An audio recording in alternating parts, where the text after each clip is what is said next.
संभाल के लाए उन सबका शुक्रगुजार और मशकूर जज़ाकल्लाह खैर अल्लाह जज़ा। బాపట్ల జిల్లా వైఎస్ఆర్ కాంగ్రెస్ పార్టీ కార్యాలయంలో జరిగిన విలేకరుల సమావేశంలో బాపట్ల నియోజకవర్గ వైసీపీ సమన్వయకర్త మాజీ డిప్యూటీ స్పీకర్ కోణా రఘుపతి ఎస్ఐఆర్ కార్యక్రమంపై పార్టీ శ్రేణులకు దిశానిర్దేశం చేశారు. ఈ కార్యక్రమానికి ప్రజలకు చేరువ చేసేలా సమన్వయంతో పనిచేయాలని సూచించిన ఆయన నిబంధనలు విధి విధానాలపై స్పష్టమైన అవగాహన కల్పించాలన్నారు. ప్రజల హక్కుల పరిరక్షణలో అప్రమత్తంగా ఉండి బాధ్యతతో వ్యవహరించాలని కార్యకర్తలకు పిలుపునిచ్చారు. ప్రక్రియ జరుగుతోంది. ప్రజలందరినీ కోరుకుంటూ ఉన్నాను. ఇది మనందరి బాధ్యత.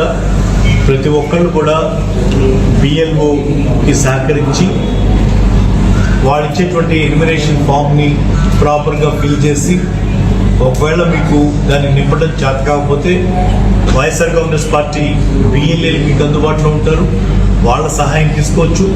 లేదు బిఎల్ఓనే మనం అడిగి తప్పులు పడకుండా జాగ్రత్తగా వాళ్ళు అడిగినటువంటి సమాచారాన్ని అందించి వాళ్ళతోనే నింపించుకొని ఆన్లైన్ చేసుకోవాల్సిన బాధ్యత మన మీద ఉంది. అయితే ఇప్పటికి కూడా కొంతమంది బిఎల్ఓలకి పూర్తిగా అవగాహన లేదు, వాళ్ళు తడబడుతూ ఉన్నారు. దాదాపు ఒక 15-20 రోజులైనా ఇంకా కొన్ని చోట్ల ఆ పడుతున్నటువంటి విధానం మనకు తెలుస్తోంది. ఉన్నతాధికారులు బిఎల్ఓలకి ఉన్నటువంటి ఆ సందేహాలను నివృత్తి చేసి ప్రతి ఓటుని అర్హత ఉన్న ప్రతి ఒక్కడికి ఓటు నిలబడే విధంగా ఓటు వేసుకునేటువంటి అవకాశం కలిగే విధంగా ఈ కార్యక్రమం జరగాలని మనస్ఫూర్తిగా కోరుకుంటున్నాం. ఈ ప్రక్రియ జరుగుతోంది.